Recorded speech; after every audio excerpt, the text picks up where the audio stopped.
Maglilinis dito, no? Ang kalat dito. Ako ikaw ha, papaluin kita dyan. Nay, kakalinis ko lang dito last week. Ako, linisin mo to. Tapos bumaba ka. Tapos hugasan mo yung mga pinggan. Tapos linisin mo tong buong bahay. Sayang ka na rin, tapos maglaban mo na rin yung mga dami mo. Bro, lupit mag-rap ng nanay mo ah. Oo nga eh. Bilis mo. Bilis mo. Ayaw tumigil. Tigas talaga ng ulo mo ha. Apo, makinig ka na lang. Mukhang may rap battle na naman ah.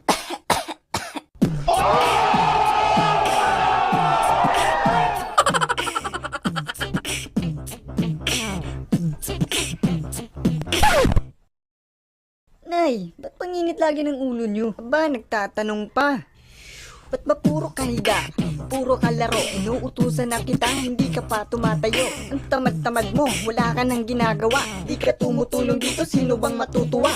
Nay naman eh, sige ikaw na malupit. Ang sakit mo sa tenga, manahimik ka saglit. Ang daming sinasabi, ang tagal matapos. Kung ano-ano na lang agad ang inuutos. Aba, mukhang mas malupit ka yata sa akin. Baka yung hawak mo, sa'yo ko ipakain. Para kang sino, kung makapagsalita, baka tuluyan na kitang kalagkarin pababa.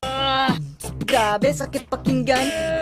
Nabunganga mong parang machine gun. Napakadami ng dada, hindi na uubusan. Nakakapagod ako lagi ang inuutusan. Malamang, ikaw pa tong suplado. Di ka nga sumusunod tapos panay reklamo. Ano bang nagawa mo? Wala akong nakikita. Tumatayo ka lang kapag nangihingi ng pera.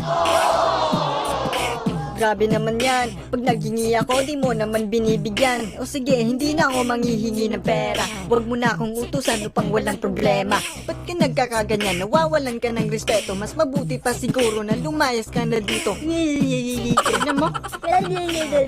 Ayaw mong tumigil ha.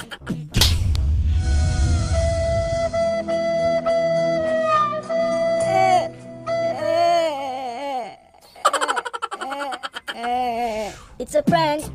Hindi masakit. Bakit?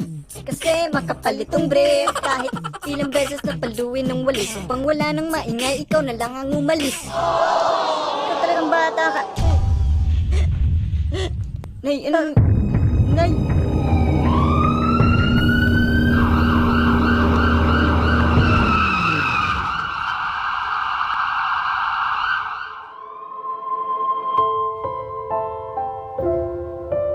Lumabas ka muna, iho. Teka lang. Pa nga sila tapos eh. Nay. Huwag kang umiyak. Huwag kang malungkot. Diba kanina lang ang lakas mo pa sa akin sumagot. Mukha kaya atang takot. Mawala akong tuluyan. Kung sumagot ka para bang di mo na ko kailangan. Kaya ito'y nangyari. Ako'y nasa higaan. Ito ang sasabihin ko. Huwag mong kalimutan. Matuto kang magparamdam ng yakap at halik.